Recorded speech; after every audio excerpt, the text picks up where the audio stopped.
प्रीति पढ़ने में बहुत ही कमजोर थी। वो 5वीं में ही 2 बार फेल हो गई, इसलिए घर वालों ने उसे आगे नहीं पढ़ाया। फिर 18 वर्ष होते ही घर वालों ने उसकी शादी तो कर दी, लेकिन प्रीति की माँ जानकी ने लड़के वालों से झूठ कहा कि वो 10वीं पास है। फिर शादी के कुछ दिन बाद, मैं बहुत खुश हूँ प्रीति, जो मुझे तुम जैसी लड़की मिली जो पढ़ी लिखी है। अच्छा अब जाओ, मेरे लिए वेज बिरयानी और पनीर विद स्टफ नान बना दो। लेकिन प्रीति को उसकी बात समझ ही नहीं आई और वो रसोई में जाकर रोने लगी। क्या हुआ बहू? माँ, उन्होंने कुछ बनाने को कहा लेकिन मुझे वो बनाना नहीं आता।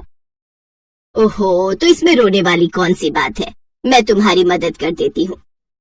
उसकी सास रजत के पास गई और उससे डिशेस के नाम पूछे और फिर रसोई में जाकर प्रीति की वो सब बनाने में मदद की। कुछ दिन बाद, प्रीति अगर औरत शिक्षित हो तो वो अपने आने वाले बच्चों को भी अच्छे से पढ़ा लेती है, इसलिए मुझे चिंता नहीं कि आने वाले मेरे बच्चों का भविष्य कैसा होगा। मैं जानता हूँ तुम पढ़ा लोगी। ये सुनकर वो घबरा गई और हिचकिचाते हुए बोली, अच्छा सुनो जी, अगर मैं पढ़ी लिखी ना हूँ तो, और 5वीं फेल हुई तो? What nonsense. प्रीति को लगा उसने फिर से कुछ खाने के लिए कहा। आप रुकिए, मैं अभी माँ जी से पूछकर ये बनाकर लाती हूँ, जो भी अभी आपने बोला। आर यू मैड प्रीति? आप रुकिए, मैं अभी देखती हूँ रसोई में जाकर। क्या तुम्हें सचमुच में समझ नहीं आ रहा मैंने क्या कहा? समझ में तो आ रहा है लेकिन मुझे बनाना नहीं आता वो। रजत को कुछ गड़बड़ लगी, वो अंदर गया और एक पेपर लाकर प्रीति से बोला, प्रीति मुझे इस पर तुम्हारे साइन चाहिए। क्या कहा?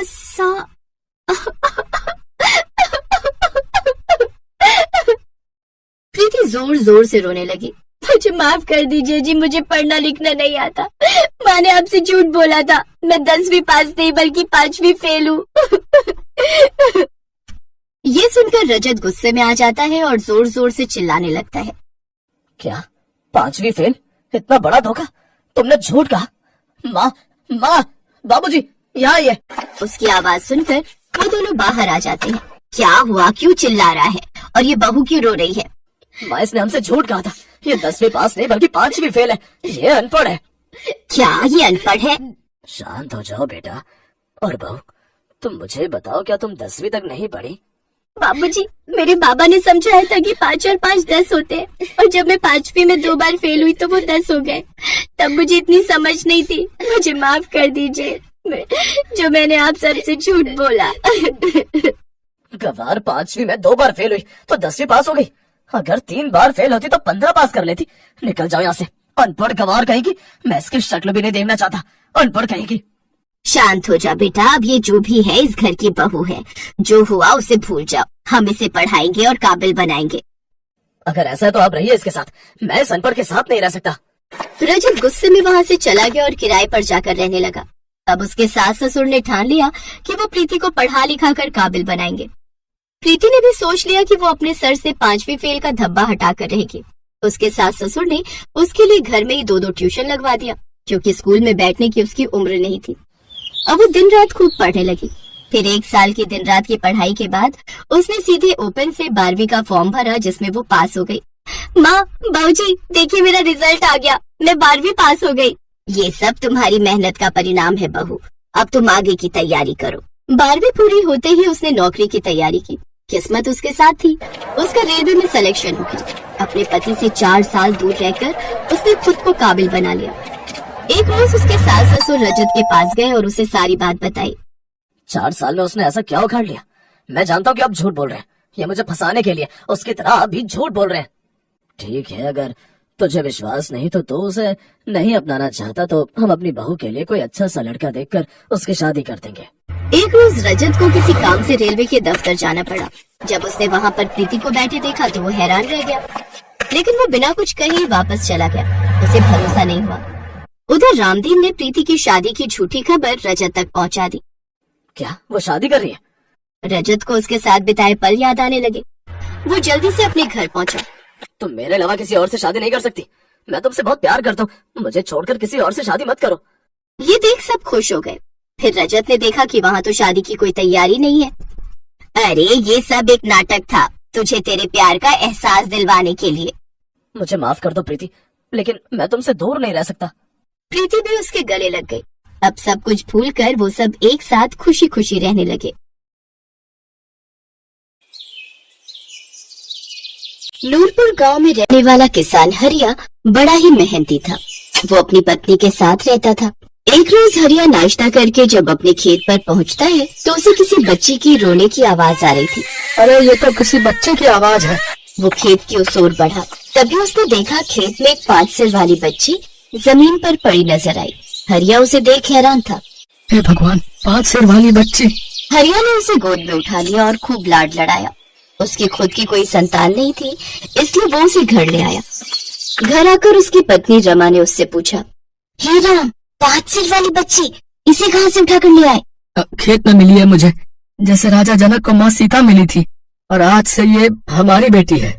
हमारी बच्ची कितनी प्यारी है, हम इसका नाम लक्ष्मी रखेंगे।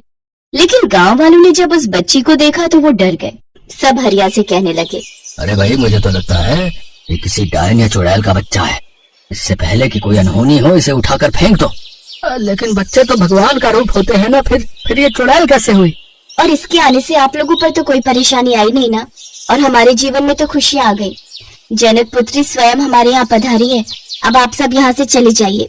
हाँ हाँ, चले जाएंगे, लेकिन आज के बाद कोई भी अनहोनी हुई ना गांव में फिर देखना।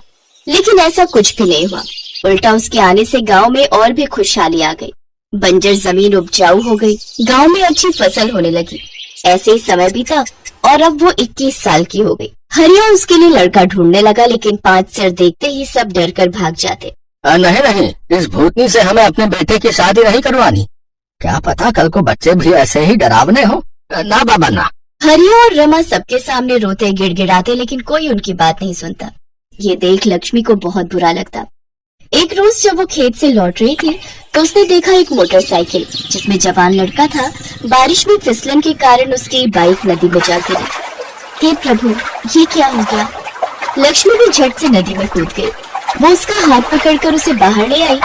उस लड़के को जब होश आया तो वो उसे देखकर डर गया। उस लड़के का नाम रोहन था। कौन हो तुम? कौन हो? देखो, डरो मत, मेरा नाम लक्ष्मी है। लक्ष्मी ने उसे सारी बात बताई। रोहन ने उससे माफी मांगी।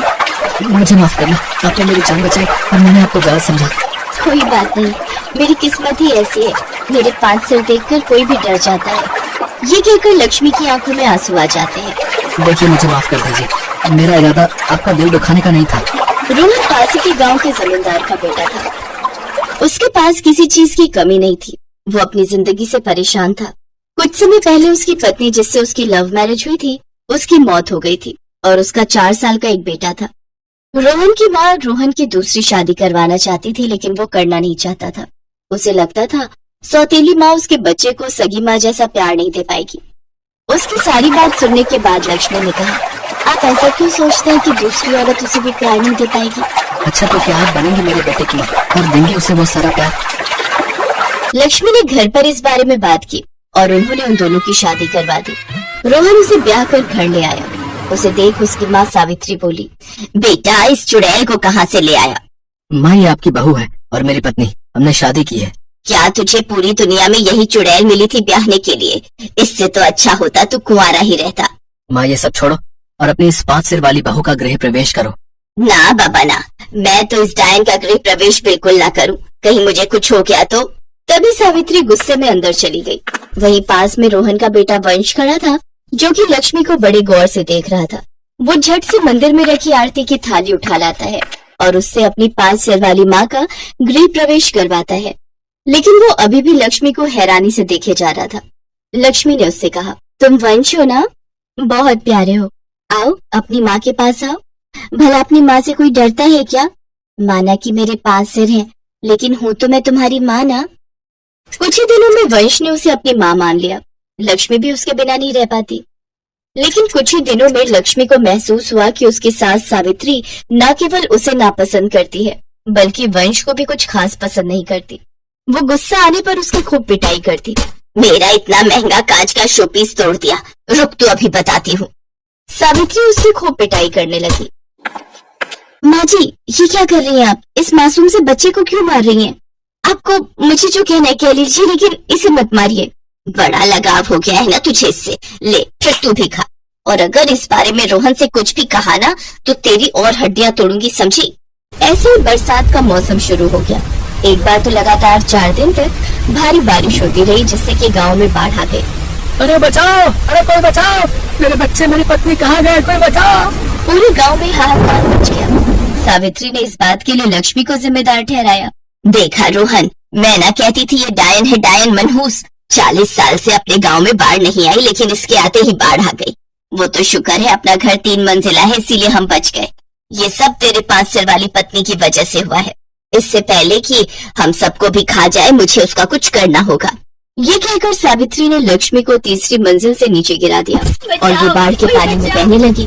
रोहन उसे बचाने के लिए आगे बढ़ा, लेकिन तभी उसने देखा कि आसमान से तेज बिजली कड़की और उसमें से 5 सिर वाली बूढ़ी औरत प्रकट हुई। फिर उसकी चुटकी बजाते ही बारिश रुक गई और पल भर में सब कुछ सामान्य हो गया। सावित्री और रोहन ये सब देख रहे थे। मैंने कहा था ना, ये लोग कोई डायन है। तभी 5 सिर वाली वो बूढ़ी औरत गीता बोली, ये मेरी बेटी है। 21 साल पहले मैंने ही इसे जन्म दिया था। हम दूसरे लोग से आए हैं। हमारे यहाँ 5 सिर ही होते हैं। जब मैंने इसे जन्म दिया उस समय सूर्योदय होने वाला था। अगर मैं ये धरती लोक नहीं छोड़ती तो ये धरती गायब हो जाती, इसलिए मुझे मजबूरी में इसे छोड़कर जाना पड़ा और 21 वर्ष के पश्चात ही हम वापस धरती लोक पर आ सकते हैं। तुम्हारी सौतेली माँ ने इस पर बहुत अत्याचार किए हैं। इस पर ही नहीं, तुम्हारे बेटे और पहली पत्नी पर भी। उसकी हत्या जायदाद के चक्कर में इसी ने की है। यहाँ तक कि तुम्हारी मोटरसाइकिल के ब्रेक्स भी इसी ने फेल किए थे। ये सब सुनकर रोहन गुस्से में आ गया और उसने अपनी सौतेली माँ को पुलिस के हवाले कर दिया। गीता जाते जाते अपनी शक्तियों से लक्ष्मी का सिर ठीक कर गई। अब उसका भी सिर आम लोगों की तरह हो गया।